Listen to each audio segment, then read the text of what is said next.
finally find something that's working and you have a little traction, do more of it. So most founders. Hey everyone, and welcome to the Unlocking Growth Show, the podcast where we help businesses unlock the next level of growth. I'm your host, Gary, CEO and co-founder of Whale. Hey, welcome back everyone. With me today is Lars, who's gonna share tips on things I think we all want, generating more leads with less work. This proves to be a banger, hopefully. Welcome on the show, Lars. Great to be here, Gary. Yeah, awesome. So let's dive right in. You're promising 5 steps to generating more leads with less work.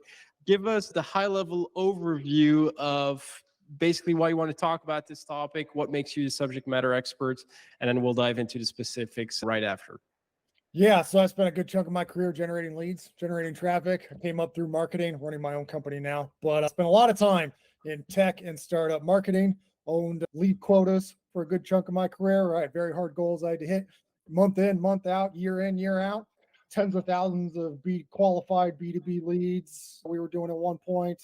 1 year generated 480,000 new double subscribed email subscribers for an info product business. I built some pretty big engines and helped a lot of startups do this sort of thing. Happy to go through my quick hit list for someone that just wants to get some lead flow going and stop losing sleep about it. Awesome. So the tips you're going to share, are those intended to a specific role in a specific business? Is there a specific industry? This is more relevant than others for who should be listening?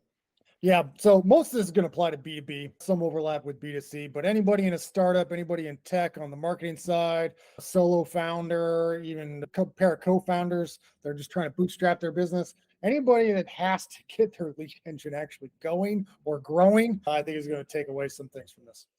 Awesome. All right, let's dive right in. What's step number 1 to getting more leads with less work?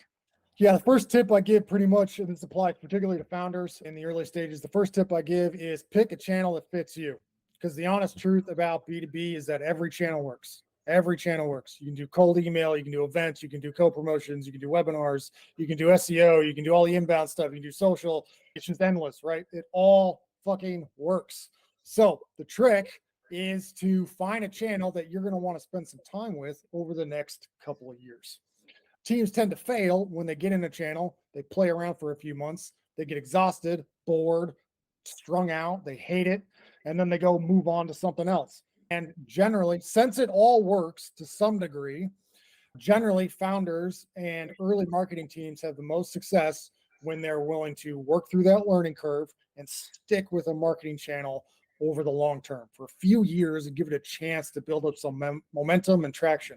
So whatever you like doing, go do that. You like video, get into YouTube. You like being on social and LinkedIn, spend a bunch of time on LinkedIn or Twitter or whatever. You like writing, start a blog. You like podcasts, do the podcast. I would hate being the interviewer on a podcast. I can't stand that stuff. I don't mind doing podcasts, but I hate leading the podcast. So I would never, ever do that. Doesn't mean they don't work. It's just a bad fit for me. I love writing. So guess what I spend a lot of time doing? Blogs. I got very good at building blogs. So I'm always building more blogs. But it's about fit, right? And what are you actually going to be able to stick with and spend an enormous amount of time on for years on end? Pick a channel you actually have some interest in and just go do that. That's your starting point. That makes sense. On a side note, because I think a lot of founders are guilty of always trying to find that shiny new object, even when a channel is working. How do you go about and trying to avoid that shiny new object? Is it like just resist, focus, or are there like some small tweaks and tips that you've learned on sticking to what you know, keep doing that? Yeah, I don't have any good tricks here. This is something I do naturally, maybe to an obsessive degree.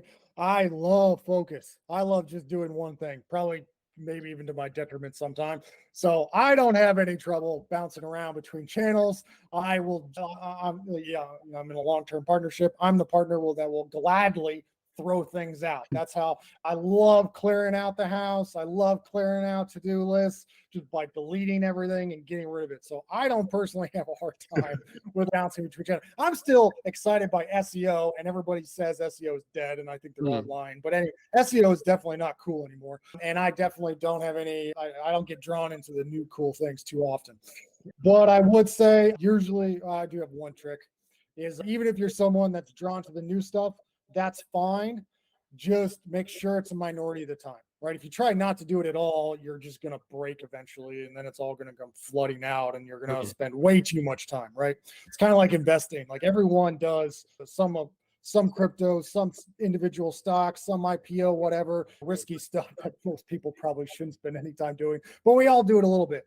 The trick is to take a very small portion of your portfolio, like 10% or less. You can go do the risky fun stuff. You get it out of your system, and then the rest of your portfolio is fine. And then a bunch of just standard index funds. Same thing. Approach it like a portfolio. So make sure your core channel or your core 2 or 3 channels, whatever it is, they're getting the bulk of your time. They're getting your real investment. And then if you want to take a small percentage of the time, just block that off. Make sure it doesn't get out of hand. Go play. Go get that out of your system. And then go back to your podcast, your YouTube channel, your ads, whatever you're doing. Make sure that's not neglected, your course. I like that. And I do think that we're always on the lookout for the shiny new thing if we haven't found the thing that we're really passionate about that we can stick with long term, like you have found with SEO and writing blogs. I think like finding that one thing that really does give you energy and sticking with it. And I do love the tip if like you really do need something on the side, make it the 5% of 100% of your time, keep it short, and fuel your energy from your passion. Awesome. So let's say we've picked a channel that fits for us. What's next? All right. This is going to sound like a dumb rule, but it's a rule that we all need to keep in mind, and we tend to not to do it more often than we do it, even myself. So when you finally find something that's working and you have a little traction, do more of it.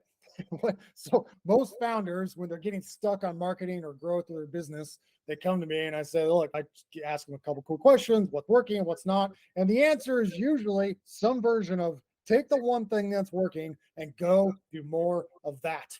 Kind of a follow on to the previous rule. And generally, most marketing channels, you can just keep doubling down on them over and over again until you hit a ceiling. It's really hard to hit a ceiling.